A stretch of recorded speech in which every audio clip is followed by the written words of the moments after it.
ذکر شوی یو میاشتنی روزنیز پروګرام د شوزیت پوهنتون د ژورنالیزم پوهنځي څلورم کال 18 تنو محصلینو دغه راز د رسنیو خبریالانو برخه اخیستې وه چې پکې 14 ورځو په اوږدو کې په نظري او پاتې نورو ورځو کې په بېلابېلو رسنیو ته د ورپېژندنې په ترڅ کې علمي زده کړې ورکړل شوې.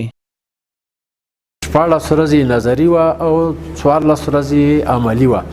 کله چې نظري پروګرام پای ته ورسېد، عملی پروګرام د خوست په 5 رسنیو کې ژورنالیستان یا په خپله خوښه او یا د خپله د رسنیو په خوښه دا موږ دوی ته ورولېږل، ورمعرفي مو کړ.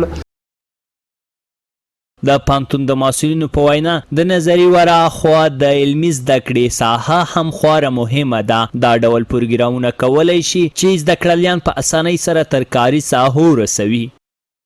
چپټر یوه خوا شي او ډېر تمرکز په عملي زده کړو باندې وشي او استادان موږ تر ډېره دې ته اړیستلي دي چې محصلینو ته عملي پروژې ورکړي، کار وکړي. خو بیا هم دلته زموږ د عملي کار اسانتیاوې محدودې دي. موږ یوازې راډیو لرو، راډیو مو هم تر اوسه پورې نشرات نه لري. یوازې د تولید تر بریده موږ استفاده ورځنې کولی شو چې دوی خپرونې پکې تولیدوي.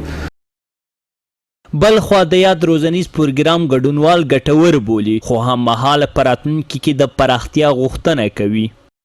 د محصلینو دپاره هغه په ځانګړي ډول د راپور په برخه کې دغه برنامه موږ دپاره ډېره ارزښتمنه وه. موږ په دغه برنامه کې زده کړل اگر چې موږ په نظري برخه کې راپور لیکنه د راپور ویلو هغه چوکاټونه او ژانرونه ټول پېژندلي وو. پروګرام واقعیت کې چې زموږ لپاره ډېر مؤثر و، هغه څه چې موږ په 4 کلنه دوره کې ویلي وو د هغې هغه عملي ساحې ته موږ ووتو. په تېر کې څه هم چې موږ سره استادانو په هغه اندازه کوشش کړی و، خو موږ عملي ساحې ته نه وتلي. دغه پروګرام یو غټه ګټه موږ ته دا وه چې موږ ټول هغه محصلین چې د دې ځای نه موږ دغې برنامې ته معرفي شوي وو، موږ عملي ساحې ته وتلو. اول د په عملي ساحه کې موږ کار وکړو. دا زموږ لپاره ډېر ګټوره خبره وه چې موږ دغه محصلینو په عملي ساحه کار وکړو او ډېر څه مو زده کړي. د افغانستان ملي اتحادیې له لوري د علمي زده کړې په برخه کې یاد پروګرام داسې مهال جوړیږي چې دا مهال د پوهنتون د ژورنالیزم پوهنځي د شیزایت په نوم یو رامنځته شوي راډیو فعالیت د مالي ستونزې له امله په ټپه ولاړ دی. غوښتنې دا دي که چېرته یا د راډیو فعاله شي، د پوهنتون محصلین به په اسانۍ سره په علمي برخو کې په کار بریالي شي.